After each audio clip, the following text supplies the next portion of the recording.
Конкурс башланырга санаулы минутлар. Гриша сәхнәдә иптәшләре белән соңгы тапкыр репетиция ясый. Икенче мәктәптең театр коллективы танылган рус әкиятен сәхнәләштерә.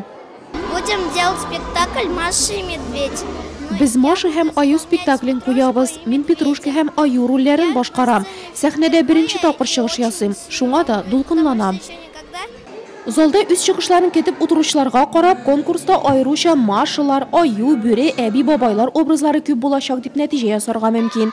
9нчы мәктәп театр коллективы да постановка эзләгәндә хайваннар дөньясына мөрәҗәгать иткән. Быелгы уку елы башыннан без татар теле укытучылары балалар һәм театр дигән проект эшен башлап җибәрдек.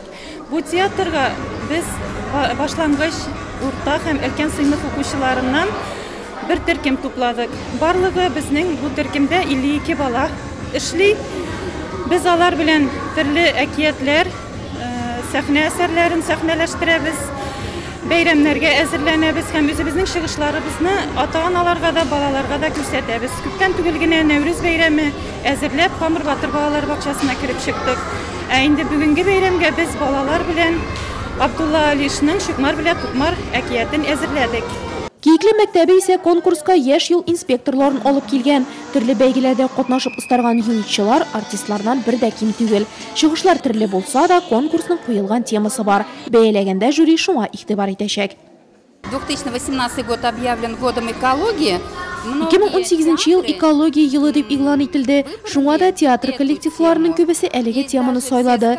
Борынгы әкиятләрне дә шуңа яраклаштырып, үзгәртеп сәхнәгә куячаклар. Укытучылар һәм театр коллективлары тырышлыгы нәтиҗәсе бу. Кызыклы булыр дип уйлыйм.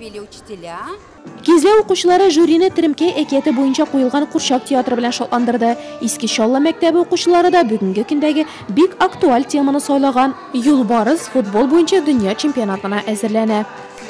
Сегодня мы хотели затронуть такую тему, как чемпионат мира по футболу. Без бүген футбол буенча дөнья чемпионаты темасын күтәрергә булдык. Шул ук вакытта экология турында да онытмадык. Тамашачыларны чәчәкләр, агачлар утыртырга, табигатьне сакларга чакырдык. Чемпионат кунаклары республикабызны яшел, матур һәм чиста итеп күрсән иде. Зеленый, красивый, чистый. Театраль очрашулар Нурлатта 2010 елдан бирле үткәрелеп килә. Ул федераль дәүләт белем бирү стандартларының балаларга рухи, әхлакый тәрбия бирү юнәлеше буенча гамәлгә ашырыла.